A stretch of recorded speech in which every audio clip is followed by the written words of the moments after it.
Okay, Assalamualaikum warahmatullahi wabarakatuh dan salam sejahtera. So today we'll be attempting to do LEPAK questions, chapter 5, Electromagnetic Induction. Okay, so we will start off with question number 1. Okay, so my suggestion for you to do this question on this chapter is for you to always refer the list of formula. Okay, so we will do that lah. Okay, so let's try to do question number 1. So let's read the question.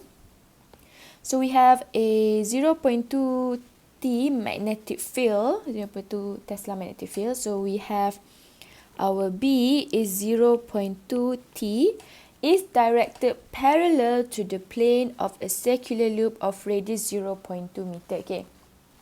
So we have a circular loop, radius dia adalah 0.2 meter. Okay.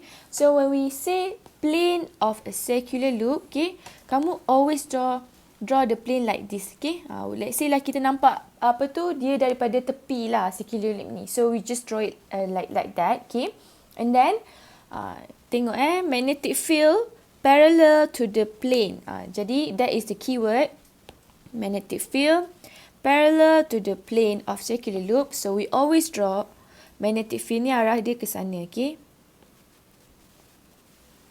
So that is your B. Okay. Kita always draw B ke sana lah.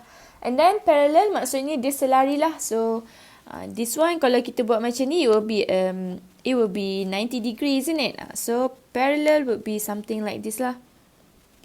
Okay, something like this. So your plane is parallel to the magnetic field. Okay. And then the question wants the magnetic flux through the loop. Okay, so take a look at the list of formula. So this is the formula for magnetic flux. A, B cos theta. Di mana theta tu adalah angle between A and B. Okay, so as you can see daripada diagram ni, you can see where the B is. Arah dia ke sana. Okay, but mana arah your punya A kan? Jadi A, remember A, your direction of A is always 90 degree to the plane, 90 degree to the plane. Plane kamu, which is what? Let's say lah you punya plane macam ni kan. So 90 degree would be, your A would be like that lah. Jadi kalau dia macam ni, plane you macam ni, jadi 90 degree of that would be your area vector lah. Your A over here. Okay. So you nampak kat sini kan. The formula for magnetic flux is AB cos theta. So theta adalah angle antara your A and B, which we can see over here the angle is 90 degree. Okay. So most students dia akan fikir the angle will be 0 since the soalan cakap is parallel kan. Tapi you have to know, bukan kamu kena draw the diagram so that you could see angle dia sebenarnya adalah your vector A ni sentiasa 90 degree daripada plane kamu. So di sini plane kamu sahaja yang parallel, but your A is 90 degree to your plane, so you could see that the angle is 90 degree. Okay. And then as you know, A ni sebab dia circular kan, jadi kita akan guna pi r square.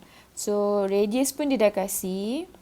Okay, you could find it. Okay, so pi darab 0.2 square, I think you get 0.13 meter square lah. Okay, so you pun masuklah kat dalam ni kan.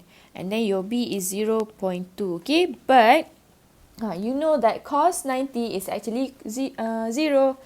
So kalau kamu kan tak tulis pun your A and B berapa exactly nilai dia, but you put the angle, so you get your 0 lah. Jawapan dia akan jadi 0 lah regardless. So 0, the unit will be Weber. Okay, so that is question number 1. Okay, so let's try to do B pula, 1B1. Okay, so let's read the question.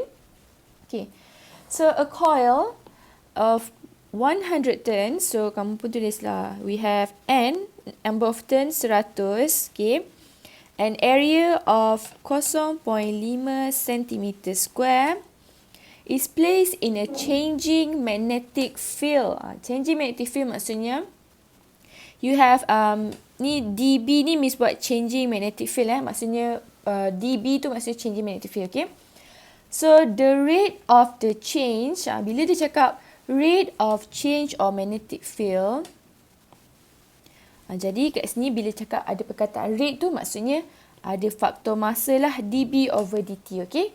Kadar perubahan magnetic field adalah 1.08 Tesla S negative 1. Okay. The unit for B is Tesla. Time adalah second lah. So calculate the induced EMF in the coil. Okay. So you buka your list of formula. Okay. So this one is a formula yang ini semua adalah induced EMF punya formula lah. Okay. Jadi kalau kamu nampak this one kan, we are talking about coil. Coil, you could either change B or area kan. Tapi in this soalan, dia cakap dia ubah magnetic field. Jadi, kamu pun ambil lah this formula iaitu this one, isn't it? We have number of turn, we have our area, and then we have dB over dt. Okay. So, you just put the number. Okay, so that is the simplest way to do chapter 5 lah.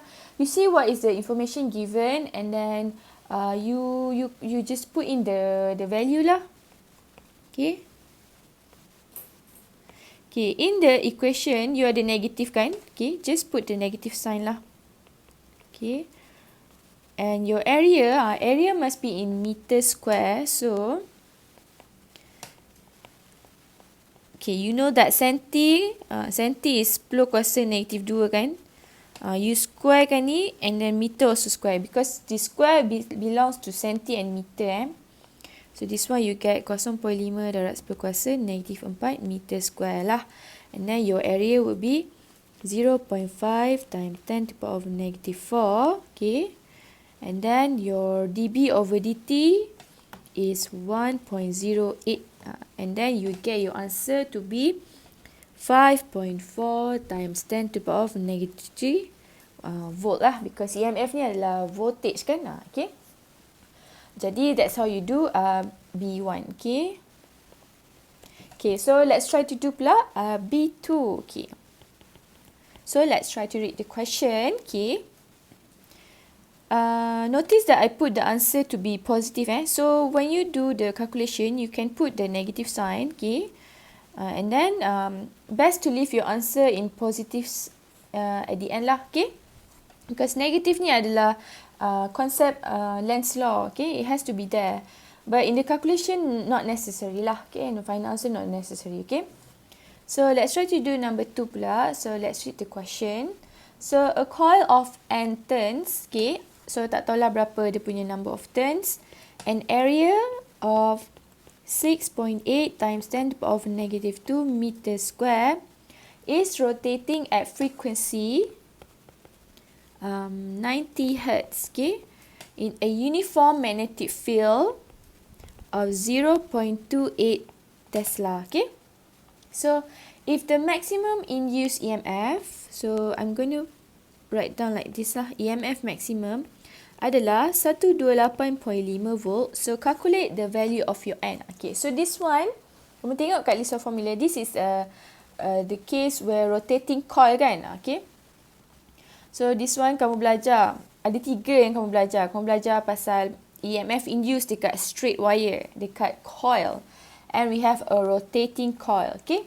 So so kalau kamu dapat identify these 3 types of cases kan, so you know which formula to use. Macam tadi kita guna coil kan, and the soalan mentions clearly about coil and then changing B.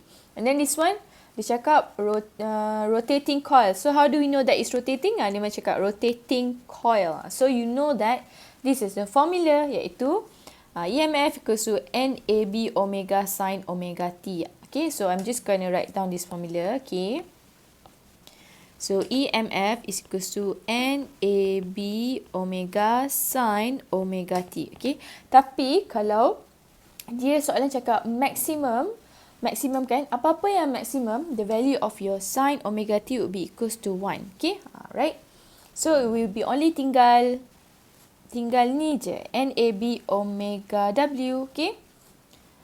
So kita ada sudah, this is EMF max. Okay. So we just put the nombor yang kita tahu tadi kan, 128.5 equals to, N nak cari, your area dah dalam meter square, so boleh tulis terus. And then your B ada 0.28. But we don't have the omega kan? But you know from your previous knowledge, okay? Omega is 2 pi F kan? Ataupun yang kamu belajar sebelum ni, omega equals 2 pi over T. And then T equals to 1 over F. So dapatlah omega equals 2 pi F. So you can calculate your omega. Iaitu 2 pi times frequency is 90 kan? Okay. So if you can just put it over here also can lah. But I'm just going to find the value. 2 pi times 90 would be 565.49 radian S negative 1. Okay, so just masuklah dalam ni.